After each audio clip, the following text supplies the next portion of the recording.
할렐루야. 우리 서로 인사하겠습니다. 사랑합니다. 축복합니다. 한 번 더 인사합니다. 사랑합니다. 하나님의 은혜와 평강과 복이 여러분과 여러분의 가정에 영원하시기를 축복합니다.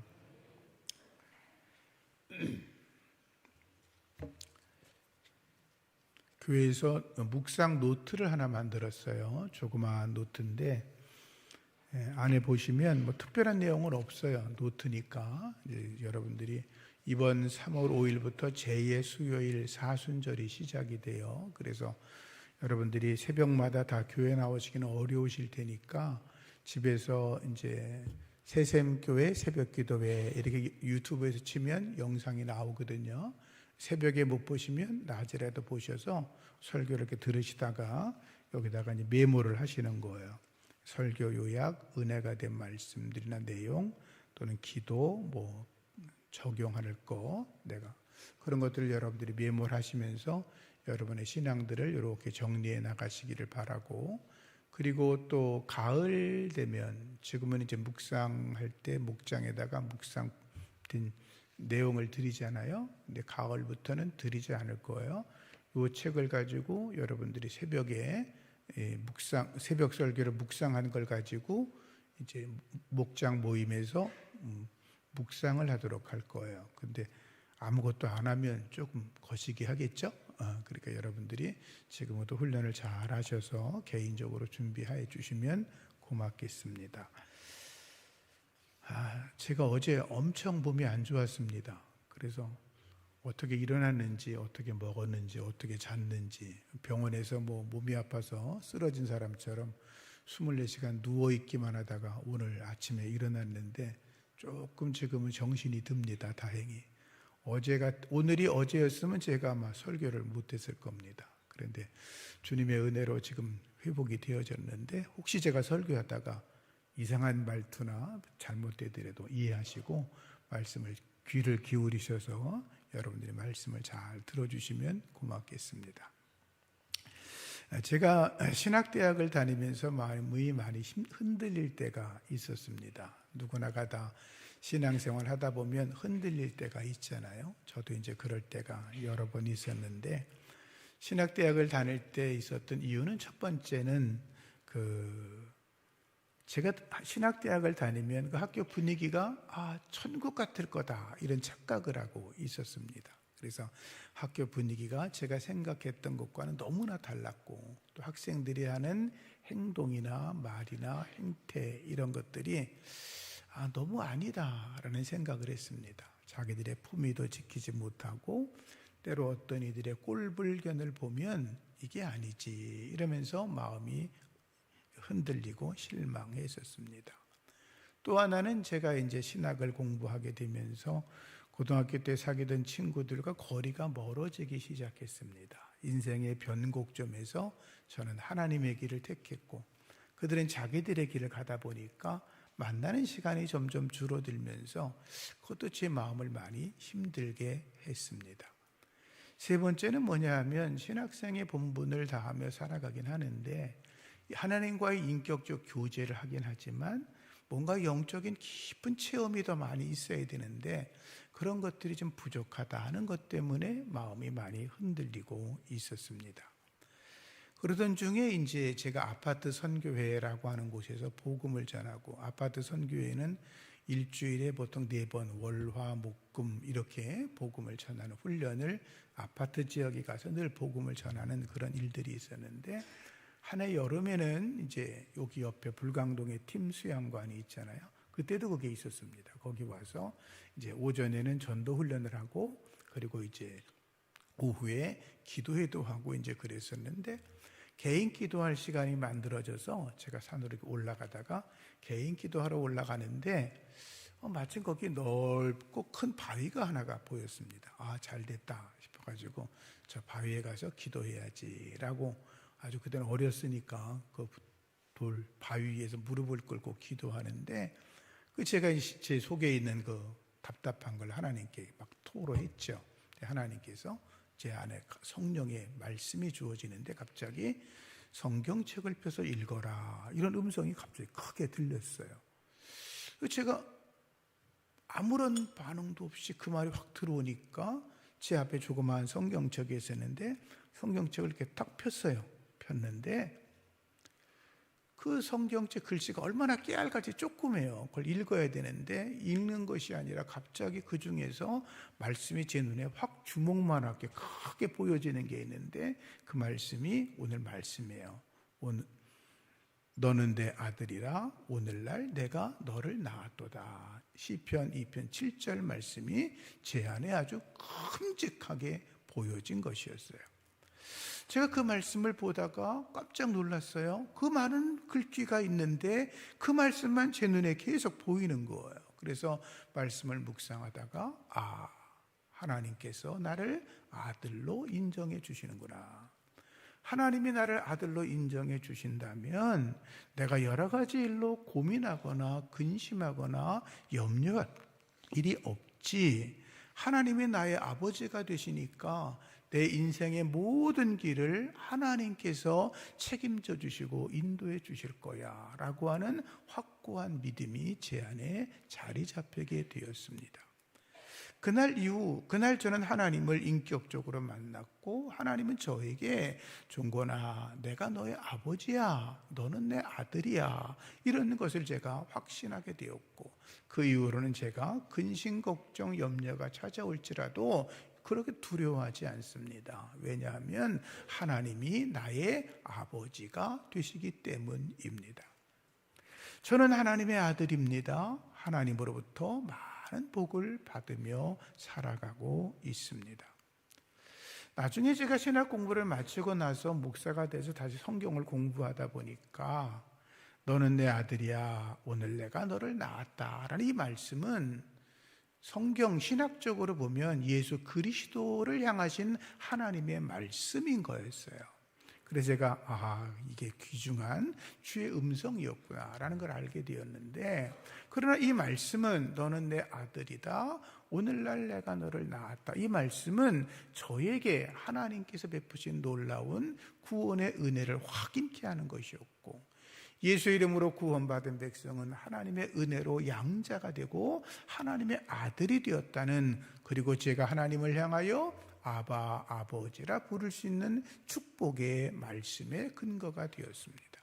뿐만 아니라 이 말씀은 여러분들 모두에게도 동일하게 적용이 돼서 하나님께서 여러분들을 부르실 때에 너는 내 아들이다, 내가 오늘 너를 낳았다라고 말씀하고 계시는 줄로 믿습니다. 따라합시다. 너는 내 아들이라 오늘 내가 너를 낳았다. 여러분들이 하나님의 아들인 것을 분명하게 믿으시고 주님의 은혜 안에서 많은 복을 누리시고 항시범의 은혜로 살아가시기를 주의 이름으로 축복합니다. 우리는 약속의 자녀입니다. 창세기를 읽다 보면 아브라함이 아들을 낳습니다. 첫 번째 낳은 아들이 누구죠? 아브라함의 첫 번째 낳은 아들이 누구죠? 알아도 대답 안 할 줄 알았어요. 이스마엘을 먼저 낳죠. 그리고 나서 이삭을 낳죠. 이스마엘을 낳게 된 이유는 아시는 것처럼 하나님의 약속을 받은 아브라함이 아들을 낳을 줄 알았는데 10년이 지나도록 자식이 없으니까 아브라함의 아내 사라가 자기 여종을 이렇게 들여보내서 낳은 아이가 이제 이스마엘입니다. 그리고 그 후에 이제 하나님의 약속을 따라서 하나님께서 아브라함에게 허락한 아이가 이삭이죠. 그런데 사라가 허락한 그 여종 하갈에게서 이스마엘이 태어났을 때 이삭이 태어나기 전까지는 아브라함이나 또는 사라도 또는 하갈은 특별히 생각하기를 이제 이 이스마엘이 아브라함의 정식적으로 후손이 될 거라고 생각을 했을 겁니다. 그리고 그 아이는 반드시 아브라함의 뒤를 잇는 자라고 여겨졌을 거예요. 그런데 이삭을 낳은 뒤에 이야기가 달라졌어요. 본부인 사라에게서 이삭이 태어나는 순간 요즘으로 말하면 이스마엘은 찬밥이 되었어요. 그렇죠? 성경은 이렇게 표현하고 있어요. 이스마엘은 육적인 혈통을 이은 자이다. 이삭은 하나님의 약속으로 태어난 아들, 영적인 혈통을 잇는 자다라고 성경은 기록하고 있습니다. 갈라디아서 4장 22절 이하 말씀 보면 아브라함이 두 아들이 있으니 하나는 계집종에게서 하나는 자유하는 여자에게서 낳았다 하였으나 계집종 하갈에게서는 육체를 따라 태어났고 자유하는 여자 사라에게서는 약속으로 말미암았다라고 기록하고 있습니다. 여종인 하갈에게서 태어난 이스마엘은 아브라함의 아들인 게 분명하지만 육체를 따라 태어났기 때문에 합법적인 아들로 인정받지 못했습니다. 그러나 본부인 사라에게서 태어난 이삭은 10여 년 뒤에 태어났지만 이 아이는 약속을 따라 태어난 아들이기 때문에 합법적인 아들이 되었고 영적인 후손이 되었고 아브라함의 상속자가 되었습니다. 로마서 9장 8절에 곧 육신의 자녀가 하나님의 자녀가 아니라 오직 약속의 자녀가 씨로 여기심을 받는다라고 하였습니다. 여러분들은 주 안에서 약속의 자녀인 줄로 믿습니다. 이스마엘이 육체를 따라 난 자라고 하는 말은 지금으로 말하면 예수의 이름으로 거듭나지 못했다, 그런 말입니다. 세상에 수많은 사람들이 살아가고 있습니다. 세상에 많은 사람들이 자기 지위와 권력을 자랑합니다. 돈과 명예를 자랑합니다. 가문을 자랑합니다. 자기 주먹을 믿으라고 하고 힘이 대단하다고 자랑합니다. 그러나 그 사람들이 예수 안에 들어오지 않으면 그들은 여전히 육체의 자녀라고 하는 것입니다.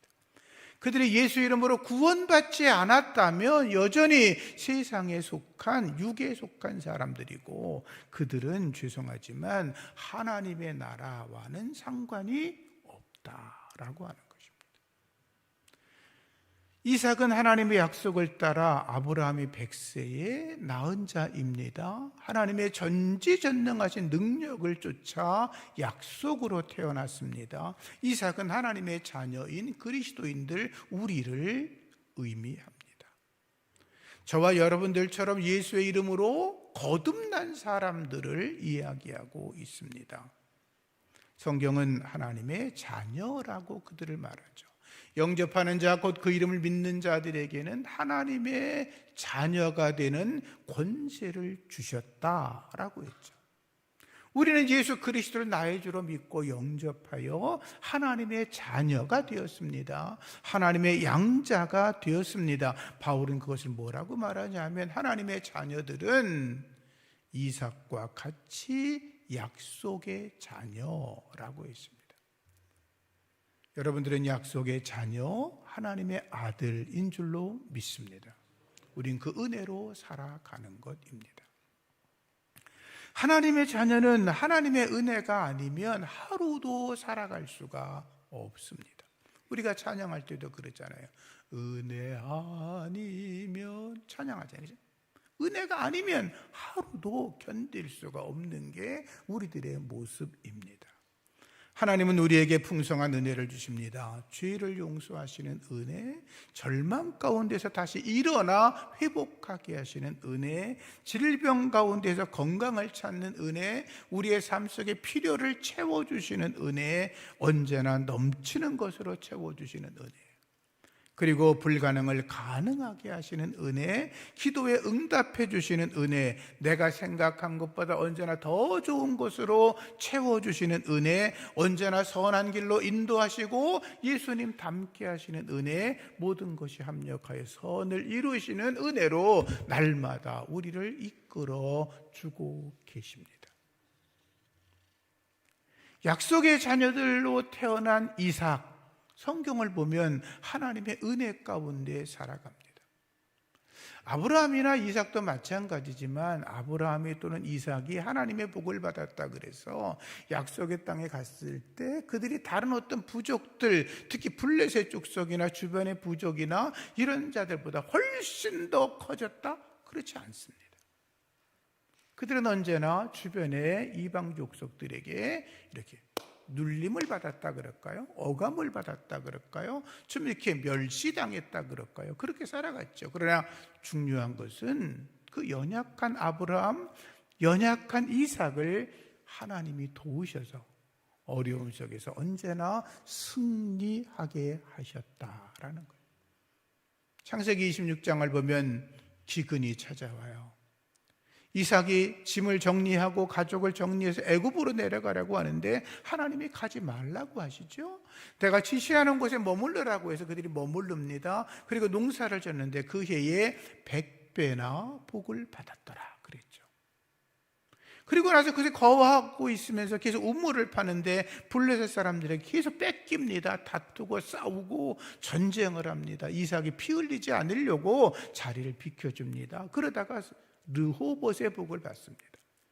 르호봇이라고 이름을 지은 우물의 이름의 뜻이 뭐냐면 하나님께서 우리를 넓게 해주셨다, 번성하게 하셨다, 다시는 블레셋이 쳐들어오지 않았다는 거 아니에요? 그리고 나서 그 후에 그들이 하나님이 더 번성케 하시니까 그들을 괴롭게 하던 블레셋 왕 아비멜렉과 친구 아우삭과 군대 장관 비골이 찾아가서 이렇게 말하죠. 너에게 하나님이 함께하는 걸 우리가 보았다. 너는 하나님께 복받은 자라고 이야기하면서 서로 불가침 조약을 맺자고 먼저 이야기를 합니다. 하나님의 사람들, 약속의 자녀들, 그들이 비록 연약하고 부족한 것 같지만 하나님이 지켜주시기 때문에 모든 어려움 속에서 이겨내고 우리보다 강한 자들 앞에서 오히려 우리가 하나님의 능력을 힘입고 그들 앞에서 기름 부음을 받고 상차림을 받고 원수들을 발등상 삼아 승리의 노래를 부를 줄로 믿습니다. 여러분에게 그런 은혜가 가득하기를 예수 이름으로 축복합니다. 따라합시다. 우리는 종이 아니라 아들이다. 아들입니다. 아들에게는 아버지가 있습니다. 종에게는 주인이 있습니다. 아버지와 아들은 인격적인 관계입니다. 아버지는 아들과 함께 대화합니다. 아들의 문제가 있으면 해결해 주려고 합니다. 아버지는 자신의 생명과 같은 아들에게 모든 걸 제공합니다. 아버지는 아들의 죄와 허물이 있어도 용서합니다. 따뜻한 품으로 안아주면서 아들이 나보다 더 잘 되기를 기대하는 마음이 있습니다. 그러나 주인과 종은 종속적인 관계입니다. 주인은 종에게 명령합니다. 지시합니다. 자신의 뜻을 이루기 위해서 종을 부려먹습니다. 주인은 종을 돈을 주고 샀기 때문에 종에게 의무와 형벌을 가합니다.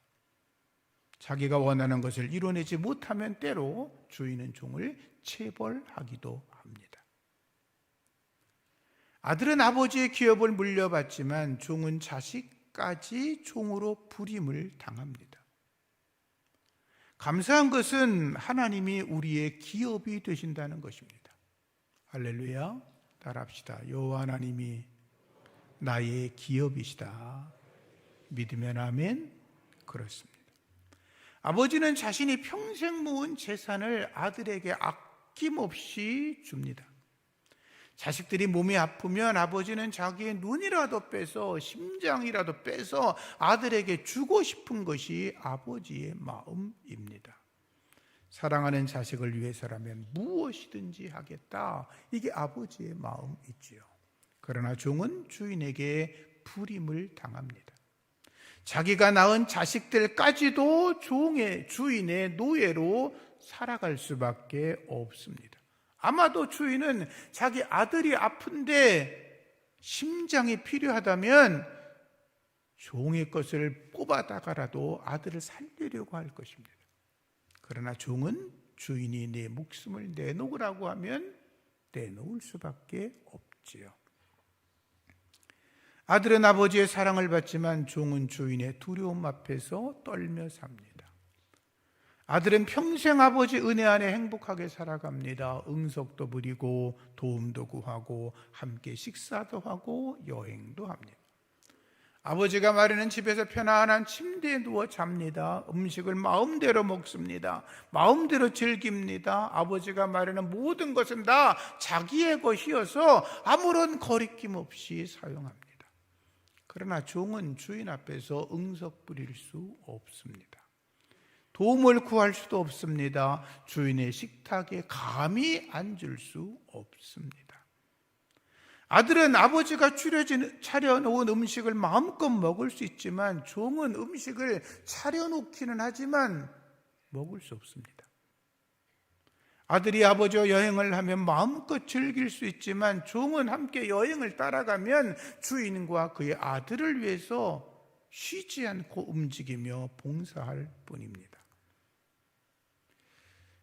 이 이야기를 묵상하다가 탕자 이야기를 생각해 봤어요. 탕자가 모든 걸 다 잃어버리고 허랑방탕하다가 아버지께 돌아왔잖아요.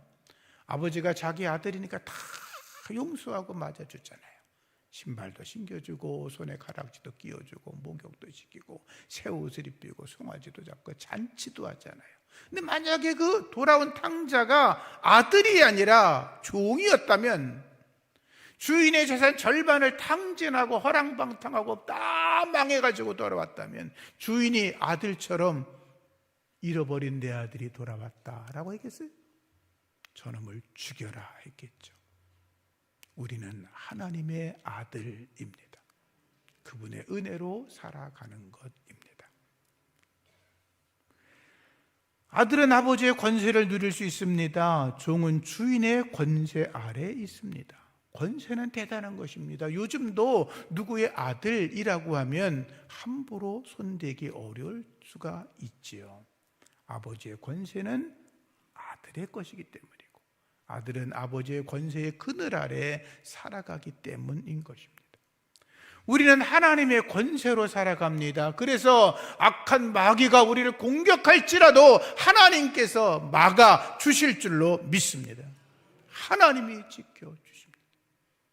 종은 그렇지 않습니다. 물론 주인의 권세를 따라 종들이 나름대로 영향력을 끼칠 수는 있지만 종이 가지고 있는 영향력은 아들의 권위와 비할 수가 없습니다.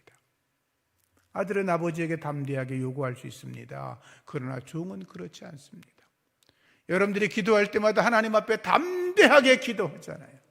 그러면 하나님께서 응답해 주시잖아요. 아들이 아버지를 믿고 이것 해주세요, 저거 해주세요, 아버지 껴안으면서 아버지에게 무언가를 얻는 것처럼 우리가 하나님 앞에 나가 담대하게 기도하면 아버지 하나님은 우리의 기도를 들으시는 줄로 믿습니다. 더 좋은 것으로 채워주십니다. 바울은 이렇게 말했습니다. 자기 아들을 아끼지 아니하시고 우리에게 주신 하나님께서 어찌 그 아들과 함께 모든 것을 주시지 않겠느냐. 그렇잖아요. 독생성자 예수 그리스도 그분을 내게 주셨는데 그 외에 다른 모든 것들은 덤으로 따라가는 거라는 거죠. 하나님께서 당신의 아들 예수 그리스도를 우리에게 허락하셨다면 하나님이 가진 모든 것들도 우리에게 허락된 줄로 믿습니다. 담대하게 기도하셔서 하나님이 주시는 것을 누리시기를 주 이름으로 축복합니다. 그러나 종은 주인에게 담대하게 말할 수 없습니다. 함부로 입을 열 수 없습니다. 돈으로 팔려온 노예이기 때문입니다. 노예는 그저 주인의 명령 앞에 예라고 말할 뿐이고 혹시 주인이 내가 말하고 싶은 게 뭐냐라고 말할 때만 입을 열어 말할 수 있을 뿐인 것입니다. 우리는 하나님의 아들입니다. 하나님의 자녀입니다. 천국 백성입니다. 영원한 하나님의 나라가 우리 앞에 보장된 줄로 믿습니다. 이따가 우리가 부를 찬송이 그 크신 하나님의 사랑이라는 찬양인데 그 찬양을 만드신 분이 마틴 네만이라는 목사님이세요. 11살에 예수를 영접했고 신학을 공부해서 목사님이 되셨어요. 하나님이 그를 시골로 보내셨어요. 근데 그는 찬양하는 은사가 있으셔서 찬양을 하면 많은 사람들이 귀를 기울이고 은혜를 받았다 그래요. 근데 그게 이제 가난한 시골 교회에 계셨으니까 생활비가 넉넉하지 않아서 여기저기 공장을 다니면서 생계를 유지했는데 하루는 치즈 공장 가서 일을 하다가 아내가 싸준 도시락 뚜껑을 딱 여는데 거기 요만한 메모지에 글이 써 있는 거예요. 아내가 이제 어떤 책이나 뭘 보다가 좋은 글이 있으면 하나씩 써주면서 위로하는 그런 거죠. 근데 거기에 그날따라 유대인이 지은 시 하다무트라는 글이 있었는데 내용이 이런 거예요. 하늘을 펼쳐진 양피지로 삼고 세상의 모든 갈대 나무까지 모든 초목을 펜으로 삼고 온 세상의 물을 잉크로 채우고 온 인류가 다 능숙한 서기관이라 할지라도 하나님의 크신 능력과 영광, 사랑과 놀라운 이야기를 다 적을 수가 없다. 그런 내용이에요. 그 크신 하나님의 사랑 3절과 비슷하죠. 이 목사님은 아주 지치고 힘들어 있었는데 그 찬송시를 읽을 때 성령의 감동을 받았어요. 너무 은혜가 됐어요. 벽에 기대가지고 메모를 막 하면서 찬송시를 써내려갔다 그래요. 1절과 2절은 본인이 쓰고 3절 가사는 그 하다무트 내용을 이제 다시 정리해서 적은 거로 알려져 있죠. 가난도 고난도 고통도 이겨낼 수 있는 것은 하나님의 사랑이 너무나 크기 때문인 줄로 믿습니다. 여러분도 그런 경험을 하셨을 거라고 믿어요. 힘들고 지쳐 있을 때 내 상황은 바뀐 게 아무것도 없는데 하나님의 사랑이 너무나 감사해서 눈물을 흘려 기도하며 찬송하며 감격했던 적이 있죠. 우리는 하나님의 아들, 하나님의 딸인 줄로 믿습니다. 이 찬양의 이야기는 독일의 그 아우슈비츠 수용소에도 전해지고 있습니다. 그 관련된 글을 쭉 읽다 보면 뭐 어떤 분들은 뭐 이제 이런 거죠. 수용소에 있는 분들이 너무 심한 고통과 고난, 죽음, 뭐 하루에 제가 이제 폴란드에 있는 그 독일의 아우슈비츠 그 수용소를 방문한 적이 있었거든요. 그 들어가면 노동이 우리를 자유롭게 한다 이런 글이 크게 써 있어요. 그 아우슈비츠 수용소 영상으로 많이 보셨잖아요. 너무너무 끔찍해요. 직접 가서 보면. 그 이제 사람들을 죽이기 위해 살인 공장을 만들어 두었는데 거기 이제 목욕을 시킨다고 사람들을 데려가잖아요. 건강한 사람은 빼놓고 병약한 사람, 노인, 여자, 아이들을 먼저 죽였거든요. 들어가면 이제 이쪽에 앉아가지고 이제 의료하는 사람들이 옷을 벗기고 뭐 치아 보고 어쩌고저쩌고 뭐 그런 척을 해요. 이제 그리고 그 다음에 옷을 다 벗겨놓고 샤워실로 집어넣어요. 샤워실이 제법 크거든요. 그 샤워실에 들어가면 그 다음에 이제 샤워실 들어가면 물이 떨어질 거로 기대하고 이러고 쳐다볼 거 아니에요. 그 독가스가 나와요. 그러면 금방 죽어요. 그 시체가 쌓이겠죠? 시체를 그냥 이만한 구루마 같은 데 담아요. 쇠를. 그리고 레일로 쭉 밀고 나가면 시체 소각장이 나와요. 바로 집어 던져요. 그냥 태워서 없애는 거예요. 하루에 1,500명, 2,000명을 그렇게 죽였어요. 그러니까 내 옆에 있던 사람이 안 보이면 그렇게 죽은 거예요. 그 시체를 그 일들을 유대인들이 또 했어요. 얼마나 고통스러웠겠어요.